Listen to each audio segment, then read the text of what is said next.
Hey guys, how's it going? Today's video is going to be a recent reads video because I haven't done a wrap-up since July because then everything just kind of went a little bit crazy and long story short, I haven't done a wrap-up in a while.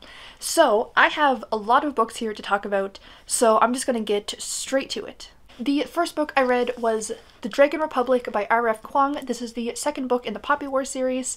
I ended up giving this a 9.5 out of 10. This is the second book in the series, like I said, so I'm not going to be going into the actual synopsis itself, but basically the series and the first book are about a girl who is a war orphan and she ends up trying to get into this really elite military academy to kind of escape her circumstances. People either think that she cheated to get there or that she doesn't belong there, and half of the novel is about her at the school struggling with that, and then the novel transitions into the actual war itself. And this book is definitely very similar to the first one as far as gore and discomfort goes. It doesn't shy away from the true horrors of war, but it doesn't sensationalize them either, and I think that it does that balance really well.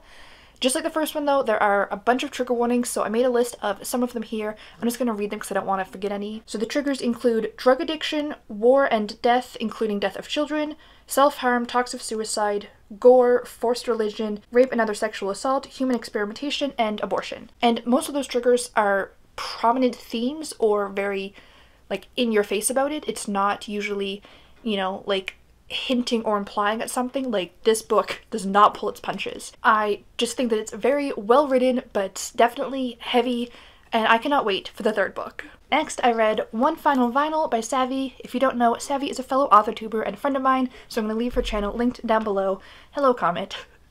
I ended up giving this an 8.5 out of 10. Baby. Oh, I'm trying to talk about books. I gave this an 8.5 out of 10. This is the story of Emma Pelican, who is graduating from high school and about to go off to college. So she has a going away, like, graduation party, and nobody shows up except this 9-year-old woman who seemingly has Alzheimer's, and Emma decides to be a good person and bring her back home. And it turns out that she lives, like, hours away, and now she's on a road trip with this 9-year-old woman. I loved both the main characters. I loved Emma and her just constant existential crisis. It was very relatable in a lot of ways. I also absolutely adored Daisy. She was just such a nice, cute old woman, but also very, like, human at the same time. Like, I find a lot of elderly characters are very, very flat in a lot of other things that I've read, because they're pretty much just there to either be, like, the loving grandparent or, like, just somebody old and insightful and stuff. But Daisy was actually, like, a fully fleshed out character, and I just absolutely loved her. The one thing that I didn't connect with as much in this is I didn't find myself really caring about the side characters as much. I've read a couple other stories by SAVY. I read Sculpt Yourself and really liked those side characters. I beta read 90s Kids and absolutely loved those side characters. This one, I don't know if it's just because I was just so enthralled with Emma and Daisy that I didn't really care about them as much, or if there was just something almost missing for it for me. But either way, I absolutely loved the story. I really love SAVY's writing style. It's very blunt almost, and there's a lot of good social commentary and just a lot of just really interesting thoughts and ideas thrown into it, and I just really, really love it. I find that if you like her videos, you'll probably like her books because her personality just really shines through in her writing, and I love her personality. Next, I finally read Eyes of Horus by Joan Grant. From, I think, the very beginning of my channel, this book has been on my TBR, basically. One of my 2019 goals was to finish this book by the end of the year. I didn't. I just kept not wanting to pick it up, but luckily I finally read it, and I gave it a 3 out of 10. The story takes place in ancient Egypt, and there's a boy who, it's some sort of Egyptian revolution, I guess. It's really mostly just about his life. Like, the book makes it seem like he's, you know, bringing this, like, new order to the world, and he's trying to align himself with the god Ra and fight, like, evil, and it's really not. It's really just a very, very dry story about his life. I didn't like the writing style. The conclusion was so underwhelming. I didn't really care about the characters. I couldn't quite follow the plot in some places. Like, it kind of jumped around a little bit too much, and I just didn't like it. but I read it, and that's an accomplishment in itself. Next, I read Children of Blood and Bone by Tony Adeyemi. I ended up giving this a 6 out of 10. This is a fantasy series about a young girl who is part of the lower class who used to have magic and now don't. Their magic was taken away, it disappeared, and now the upper class, because they feared the magic from before, is upping unfair taxes and beating them and making really unfair laws and stuff to them. And then one day the girl realizes that she can bring magic back. And you follow her on this journey, and I liked the writing style a lot. I thought the world building had a lot of potential. I would definitely pick up other works by this author. This book itself, though, just didn't quite do it for me. I found it was a little bit too cliche. It was very predictable. The romance was one of my least favorites I've ever read. Couldn't believe it at all. I didn't think the characters had any chemistry, even from both of their point of views. Like, I just didn't believe it. It was not fun to read about. A lot of the actions the characters made, it didn't quite make sense. Like I said, a lot of things were predictable. I also had a hard time understanding the magic system. Like, I understood the basics of it, but I wanted to know more. Like, I wanted to know all the different types of magic and how each one worked. Like, it was briefly mentioned, but I really wanted that explored a little bit more. Same thing overall with the world building. I just wanted it to kind of just take it one step further to really, like, engross me in this world and just really feel it. And then I also read the sequel, Children of Virtue and Vengeance. I'm not going to go into the plot for this one, but this one I only gave a 4 out of 10. It had everything I disliked about the first one, and then some. It was slow in all the wrong places. It was really even more predictable than before. I feel like the romance kind of became more important, and the characters that I didn't like got bigger roles. Like, there was just a lot of it that I think that if you liked those things about the first book, this sequel would be nice, but it really just felt like filler and really slow. Like I said, this series, not for me, but this author, definitely on my watch list. Next, I read Flowers for Algernon by Daniel Keyes. This is a reread for me. I read it back when I was a teenager, and I remember liking it and wanted to see if it held up, which it did. I gave it an 8 out of 10. If you don't know, this is the story about Charlie, who has some sort of severe learning disability. It doesn't specify in the text what it is. They just keep referring to it as a learning disability, and he has, I can't remember, I think it was like the IQ of an 8-year-old, I want to say. Don't quote me on that. I don't remember exactly what it was. His coworkers are usually really mean to him. They play a lot of pranks on him that he doesn't realize, and they make fun of him a lot, and he doesn't quite catch on because he doesn't quite understand social interactions well enough. And then he ends up being part of this medical experiment that's supposed to make him basically a genius. And it's told in like diary entries. So at the starting, the spelling is almost illegible. Like, no words are spelled right. The grammar is very childish, and then as it moves on, the language evolves, the spelling, the grammar. Like, it's a really cool writing style. I would say trigger warnings for slurs against people with learning disabilities and overall bullying and harassment against somebody with a learning disability. I would definitely recommend looking up Own Voices reviews for this to kind of get a better picture of that. And they frequently used like the R word, which nowadays is not okay, but at the time that was what a lot of things were referred to as. So take it with a grain of salt. Like I said, look up Own Voice reviews if you want more details on that. But as a story itself, I really enjoyed it. I absolutely loved the ending, which is one of my favorite things about it that I remembered, and I'm really glad that that part held up. And even though I knew what was going to happen, it was still really fun to kind of watch everything unfold. And overall, I really liked this, and I'm really glad that I reread it. Next, I read Matilda by Roald Dahl. This was another reread for me. I read this when I was a kid, and I just really wanted a nice, cute Roald Dahl book. I ended up giving this a 9 out of 10.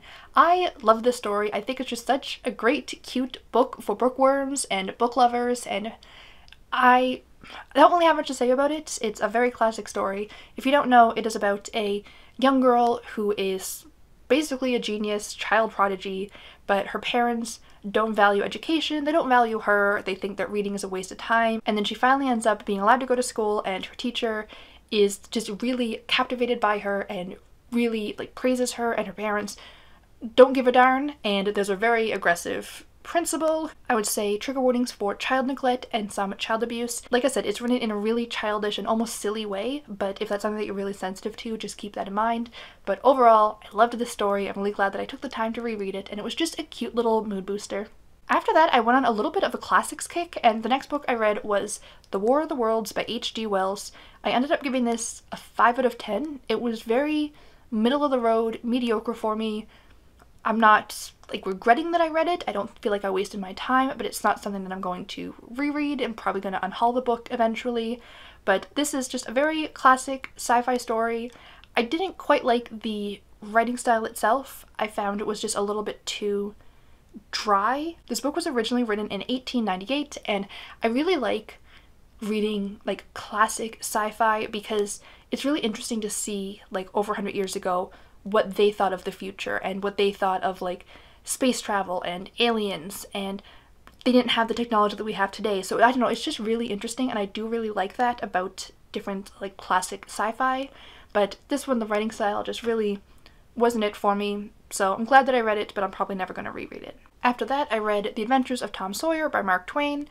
I'd had this book for a while, and I don't think I've actually ever read the full book, cover to cover, so I thought I might as well do that. It was fine. I gave it a 6 out of 10.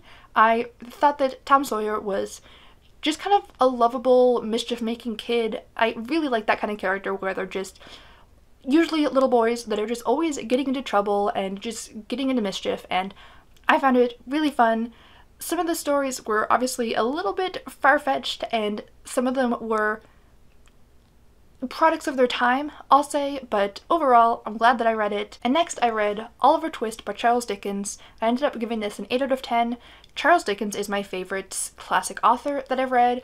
I really like his work, I really like his sense of humor, and this book is a cute-ish story of a young orphan named Oliver Twist who just always gets the shitty end of the stick in life, and he's kind of just bounced around from place to place, and he gets mixed up with the wrong people, but he's just such a good, like, pure little boy. I really liked this book's commentary on poverty and how it's a really unfair system that they had, and about how the poorhouse is, and about like the debtor's prison. Like, Charles Dickens, I think, always makes a lot of really interesting points, and even though the world has changed so much since this was written, a lot of these things still really apply today. I'm going to read a quote here. It's referencing how the rich and powerful people make decisions on how the poor people live. They established a rule that all poor people should have the alternative, for they would compel nobody, not they, of being starved by a gradual process in the house or by a quick one out of it. And I think this book just has a lot of really interesting points about poverty and the cycle of poverty, and also it's just a really cute story. I think that Charles Dickens is a master of writing these sweet little boys who are just so good, but the world is just constantly beating them down, and little poor boys that are just thrust into extraordinary circumstances. I think that he does another really good job with this one, just like with Pip from Great Expectations or David Copperfield from David Copperfield. I thought that this book did a really good job of that, and again, I like Charles Dickens, so I liked this book. Next, I listened to an audiobook from my local library, Quiet Thunder, The Wisdom of Crazy Horse by Joseph M. Marshall III. I am not going to rate this because, again, it is a nonfiction about a culture that is not my own, and I don't think it's right to rate something like that. This is basically a collection of a couple of different stories from different native tribes. I really loved the voice and the tone of this book. It really felt like stories that were passed down. Like, it just had such a strong storyteller narrative to it, and I think that with especially a lot of native stories where historically they do tend to be passed down verbally in a storyteller format, honestly probably because white people destroy their history texts, and anyways, I really liked that this genuinely felt like you were just sitting down with somebody who is part of this culture and they were just telling you a story, and I really, really liked that. The thing that I did not like about this, and it was kind of confusing to me, like I said, I read it on audiobook, so maybe it makes more sense reading it physically, but they kept telling the same story multiple times. Like, there's one story, I think they tell it like 3 or 4 times, and it's slightly different each time. Like, the facts are the same, but they'll add things or mention different things or have a slightly different perspective, and I'm not quite sure why, but honestly, if I was reading it physically, I probably would have just skimmed those parts because It's the exact same story, the exact same events that we had already heard multiple other times, and it did this with a couple of different stories. So from a story reading perspective, I wasn't super keen on that, but from a writing perspective and just from an education perspective, because again, my education is very whitewashed and I don't know a lot of these stories and I don't know the truth behind a lot of these things, and I think that this is a very important missing piece of our education. So I really enjoyed this book. I'm not rating it, but I definitely enjoyed it. Next, I read an arc of Vessel by Becca C Smith and Hina McCord. They're both author-tubers. I'm going to leave both their channels linked down below. I received this as a free arc in exchange for an honest review. I gave it a 9 out of 10. This book came out on October 15th. They're doing this one October 15th, the sequel November 15th, and then the third one is going to be December 15th. And I just gotta say, I am really glad that they're doing a quick release, because the cliffhanger at the end of this... This is a story of reincarnation and good versus evil. I don't want to give too much away because I really like the way that everything was very slowly revealed in the story itself. If you want to know more, you can look it up on Goodreads and stuff. I'm going to leave it linked down below. But I really liked just how you kind of learned everything. One of the main characters is a vampire. I wish I was a little bit more clear on kind of the parameters of the world and, you know, who knew there was magic and what could the vampires do and what can't they do, and, you know, other magical beings, and just kind of how all of that worked. I figured it out very quickly, but I was momentarily confused. I also actually didn't mind the romance in this. It's one of the few romance tropes that I like. I'm not going to go into details, but anytime romance is paired with reincarnation tropes, that is one of the only times that I can really root for a romance. It was also just so refreshing to have a vampire story that I loved again, because I feel like after Twilight, there was a bunch of really mediocre vampire stories, and then everyone got really sick of vampire stories. I also really appreciated that this book was really dark and got really violent at times, because when it comes to paranormal books, especially books with monster type beings like vampires and whatnot, I don't want cute and fluffy. These are monsters. I want them to do monstrous things. And I'm really glad that this book didn't shy away from that. Trigger warnings though for excessive talk of blood if you're squeamish about blood-related things. This is a vampire book that doesn't shy away from blood. There's also some other gore. There is some attempted or implied sexual abuse and a lot of torture. Like I said though, I really enjoyed this book. I am very intrigued by all of the characters and just their dynamic, and like I said, the cliffhanger at the end. So I am very, very excited about the sequel, but as far as this book goes, definitely really enjoyed it and I would really recommend it. Next, I have 4 books here that I'm just going to talk about really quickly. The Giraffe and the Pelly and Me by Roald Dahl, SEO Trot by Roald Dahl, I have Adventure Time, Tales from the Land of Ooh, and I have The Snow Queen by Hans Christian Andersen. I'm not going to go too into these ones, they're all really short children's books. The other night I just sat down and read a bunch of them because I realized that I get a little bit further away from my goal of ending the year with less than 100 unread physical books, because I did a couple of book hauls and whoops. So I am reading some of my shorter books just to kind of get my numbers down a little bit. The Snow Queen I really loved. I like Hans Christian Andersen's fairy tales. I think they're very interesting. The Giraffe and the Pelly and Me was a very classic Roald Dahl story about silliness and children and talking animals and candy. What more do you want? SEO Trot is actually probably my least favorite Roald Dahl book that I've read. I actually didn't enjoy it. It's about a man who is in love with the woman in the apartment under him, and she wants her pet turtle to grow, but he's not growing very fast. So he ends up buying a bunch of turtles and slowly replacing her turtle with a bigger turtle, and tells her this magic spell that's making her turtle grow, but really he's lying to her and tricking her and taking away her pet turtle who she loves and replacing it with a similar one.